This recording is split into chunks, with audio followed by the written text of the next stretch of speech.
Thank you very much, and I have the unfortunate position of holding you all back from your first morning coffee, so I will do my best to whiz through these slides really quickly to let you get that essential coffee, preparing you for the afternoon. So thank you very much for the opportunity to speak to you today. As we've pointed out, I'm here to speak to you probably about enabling a green port cluster and the Port of Tyne in particular's vision for our plans to make ourselves ready for the future fuels and prepare ourselves for the net zero targets that we've set ourselves in the Port of Tyne.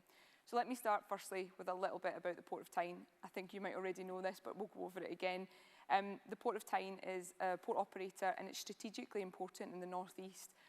We handle a diverse range of cargoes across our facility, our 650-acre, our 650-acre facility.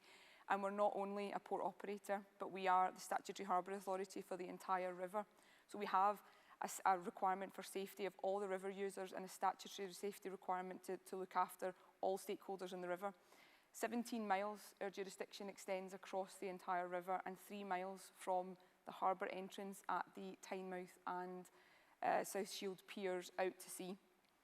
We're a trust port, so we are the custodian of the river, and we have a real interest in making sure that the stakeholders and the wider stakeholder group that we hold dear to the river benefit from the businesses on the river and continue to benefit economically from what the region can bring. On the river, over 50 leading worldwide companies with a range and varied operational remit, all having a real key impact on the region. 15,000 people employed within those businesses that operate on the River Tyne. So really quite a key and linchpin in the local region, and really a massive contributor to the UK's climate change adaptation efforts and its main goal for achieving a net zero economy. The Port of Tyne also bolsters this by using our Tyne Clean Energy Park. It's over 200 acres of developable land and currently home to the operator of the UK's largest offshore wind farm, Equinor. We really are a key part of the northeast and in the regional supply chain, so therefore we believe we're ideally placed to help develop the sector and change for the future. How do we plan to do that? Well, we created the first of its kind Maritime Innovation Hub back in 2019, and the hub continues to really be that catalyst for sharing of ideas and harnessing the research and development that's really needed to and the advancing technologies to tackle the challenges that we see today in the industry. It's fully aligned with the government's 2050 strategy. The Maritime Hub works very closely with the Department for Transport and all our industry partners to ensure that we can be a centre for innovation, not just for our region and not just for the port. We find it really key to make sure that those innovative changes and those challenges that we are tackling within the Innovation Hub are shared widely across the industry, ensuring that we're tackling those challenges set by Maritime 2050 at a national and industrial across the business level. It also doubles up, obviously, as a mechanism for the port to deliver on our very ambitious and internally ambitious targets that we've set ourselves in our Tyne 2050 vision. So the Tyne 2050 vision is a collection of a number of projects really aimed and intrinsically linked with the Maritime 2050 strategy. So some of those projects are up there. You know, we're aiming to improve diversity by 2030. We're looking to have zero harm in the business by 2022. And then really our cluster of green port strategy projects are the ones that I'm probably going to chat to you today about. So, you know, a net zero by 2030. You know, we are confident, I say this pretty confident, that we'll probably achieve that long before 2030, looking about 2027, and an all-electric port by 2040, and a clean energy testbed by 2025. So what have we done so far? Very briefly, so far, you know, we've reduced in the short period of time on our journey in 2 years carbon emissions by an estimation of 27%. We've done that with a small amount of projects, with a large capital investment as well. We are investing at the minute 30% of the capital in the port is going to those net zero improvements that we're making. £200,000 of investment in converting some diesel assets to electric. We converted, I think, the first in the UK of our harbour cranes to fully electric operation. We've installed LED lighting. It's over £1 million worth of investment in the port to change our LED lighting across all of the port, including the warehouses and the offices, to LED, creating that real cost saving for ourselves and also reducing our carbon emissions.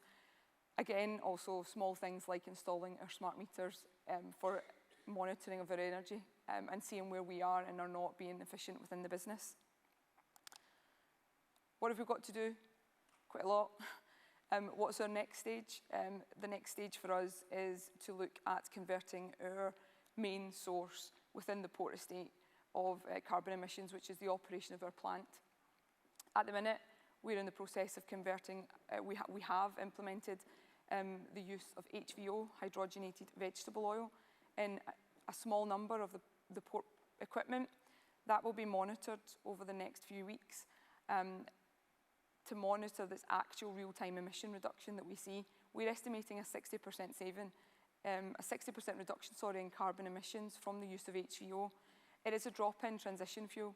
It is very easy to drop into our operation. We've dropped it into a number of pieces of plant. There are some challenges which we can come on to in a minute, but it is dropped in, it will be monitored, and those real-time emissions really will produce what we hope to be a real reduction and an improvement in air quality for the wider port estate and river users. Challenges, yes, OEM approvals, so original engine manufacturer approvals, they were hard to come by, but we are working alongside some of the other people who have taken on this challenge and implemented it across their operations. GPS Marine on the Thames have successfully implemented the use of HVO across all of the marine plant, and we're working with them with some of the challenges that they've seen and taking on some of the learnings that they have come away with from their transition, hoping that the learnings we have we can then pass on. So we're working collaboratively with some of our operators on the river. One of the main challenges is the supply chain for HVO. It is there. It will become more and more challenging as more people adopt. It is an easy transition fuel. It is drop-in. There's very little capital investment required, so the more people who pick this up, the more difficult that supply chain will become for HVO. We're hoping to work with, and we are working with our industry partners on the river to make that supply chain and that buying power more strong. If we have that facility to bunker marine plant, if we have the facility to have HVO on the river, it will hope to encourage some of those 50 world-leading companies and some of our other marine operators on the river to take up that step of adopting HVO. The ultimate goal is the wider river reduction in carbon emissions, and not just our port-centric and port-based reduction that we're looking at, but to try and improve that air quality across those 17 miles of river, mainly for our stakeholders and the people living in the local region. Phase 2 is to, when we've established that we really are saving ourselves in carbon emissions, we will run that out to the wider plant. So we'll run that across all of our operational equipment that's still currently running on fossil fuels, and moving on to the wider port equipment in the marine plant. And we have 5 marine assets at the minute in the port and intend to run that HVO onto them also. We are choosing to adapt this. It is a short-term solution. It is an immediate carbon reduction solution. It's something that we should all be looking at. If it is an option, as a short-term, low capital requirement drop-in fuel. It does have challenges. It isn't a long-term solution. We're all aware it is not the long-term solution for decarbonising operations. However, we're not really in a position to be standing back waiting on what that next fuel will be. What that next fuel will be, well, that's a big question, and I'm sure all of the time we've spent in the last day and then some of the rest of the time today is discussing what those fuels will be and some of those challenges. We don't have the luxury of spending 2 years debating this. I think the industry needs to take action now. Some of the main challenge, and the not least of importance, is the safety challenge and the hazards associated with the move from fossil fuels onto an alternative fuel. You look outside your window from here today, you can see that ports are integral parts generally of larger cities and populations, and that switch from fossil fuels to the alternative fuels generally will come with a greater and larger safety manageable risk profile there. Nuclear, hydrogen, they all come with a greater volatility and a greater challenge to watch. It's not something that's unachievable, and I think it's something that we need to work to overcome, and we can do that by working with the Health and Safety Executive, the Maritime Coast Guard Agency, the Department for Transport, to look to reform UK and land-based port legislation to allow these early adaptations and early challenges to be faced. We really are looking for a neighbourhood safety threshold assurance that will give that reassurance to those in the local areas and the port operations that alternative fuels are safe to use. The conundrum is very chicken. The alternative fuels and future fuels is very much a chicken and egg conundrum. We've had the discussion about what ships could and might be able to do, but we are very aware ship owners will not invest.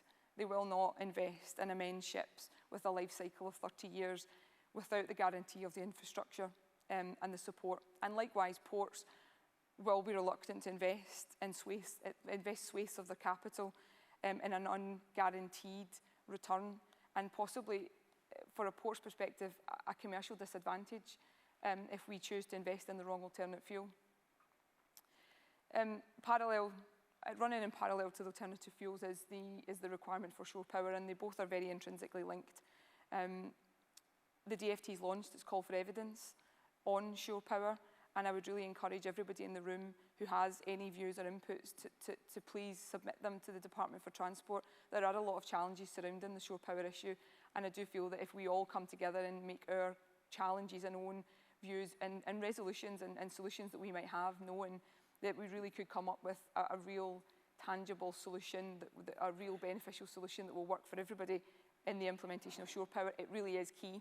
It really is key that we balance off shore power and alternate fuels to try and decarbonise this industry. The closing date for that call for evidence is the 25th of April, so there's plenty of time for people to get the submissions in on that one.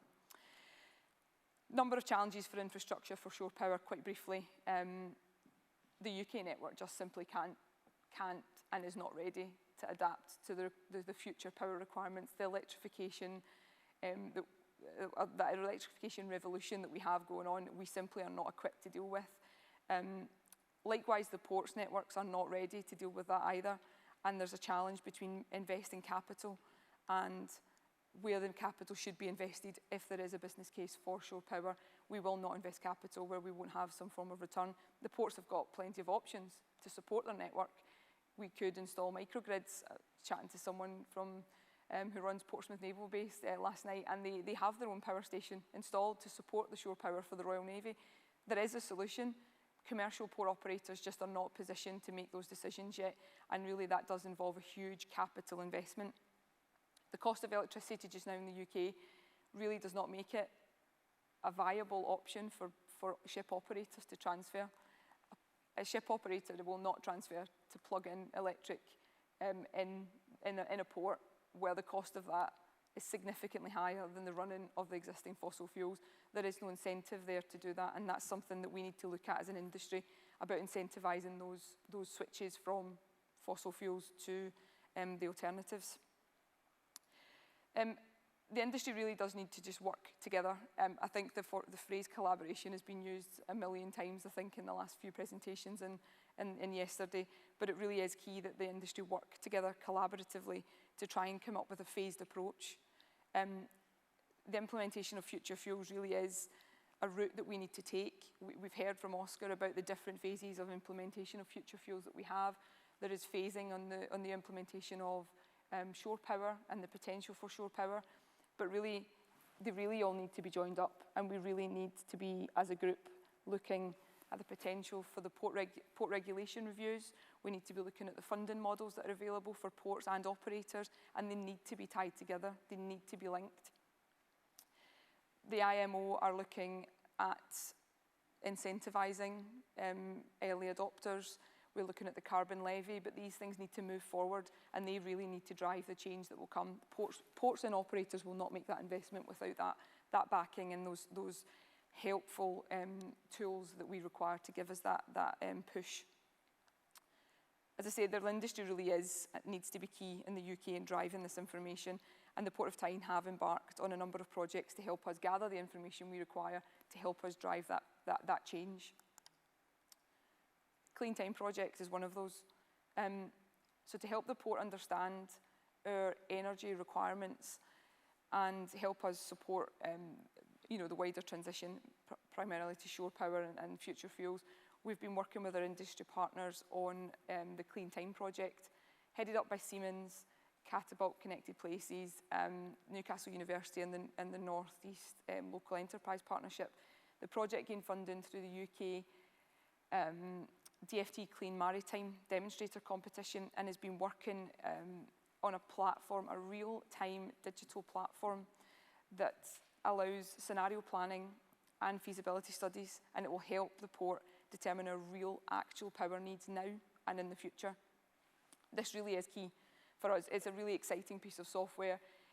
It provides us the ability to look at the future and look at the potential that we might have when we electrify all of our plant. Our goal is by 2040 to have electrified the entire port. What will that future power source look like? What will that look like when we bring shore power on? This digital twin that has been created by the Clean Tyne project will allow us to map out our energy use across the entire port estate, our future energy use, and then identify where we can supplement that energy use and how we would supplement it and how that energy use would be supplemented. So if we were to create a power station within the port, what would that output look like? Would that take the power off the grid and require less investment by the national grid to support our shore power requirements? This piece of software really is extremely exciting, and I think it's a huge move forward. It will be a huge move forward for the industry if it's rolled out across the ports. It would allow the UK as a whole to see where funding can be directed. So where there isn't a support network for ports to upgrade their own internal network, it will require their own investment. Where there is a requirement for the national network to be upgraded, it will be able to identify those funding gaps and where funding should be placed to make sure that the whole UK network supports shore power in the future. And the project, if successful for a phase 2, I'm sure will run wider than just the energy network. You know, the backing behind this project and the people who do the software, I'm not going to offend someone by trying to make out, but the programming behind it, I'm sure, can be rolled out across more than just energy. It could be rolled across your communication networks. You know, it could be a wider platform for generally seeing how your port functions. It's a really exciting tool, and certainly it's something that we're looking to integrate into our operation. And Tom White from Catapult Connected Places will be speaking later on in the day about that project in probably a little bit more technical detail than I just managed to cover for you. So whilst the port's laying the foundations for trying to obtain as much information as we can on future fuels and readying ourselves for that transfer, we are also planning to integrate this digital tool with our clean energy testbed, providing innovative companies the opportunity to come to the Port of Tyne, test that technology and have real-time outputs of what that looked like on our energy consumption. So really what we're looking to do is combine our knowledge and our information from our port, use that digital twin software and provide that opportunity for this innovative technology to be tested in a real-time, results-driven environment. Alongside the actual operation and this innovation, we are looking to work with the Department for Transport in the creation of a regulatory sandbox. Innovative technologies always come with challenges surrounding regulation. Can we test it yet when there is no port regulation to support it? We're looking to work with the DFT. Regulatory sandboxes is something that has been discussed widely. We're looking to create that within the Port of Tyne and allow that area of opportunity for innovation to be tested without the regulation. It will be a benefit because what it will then facilitate is the creation of regulation that's fit for purpose.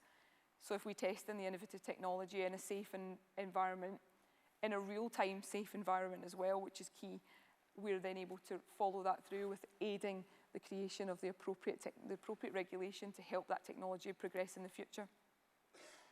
It really is key that we get these companies here today to get involved. You know, if it is a collaborative approach, it really is about getting people to come.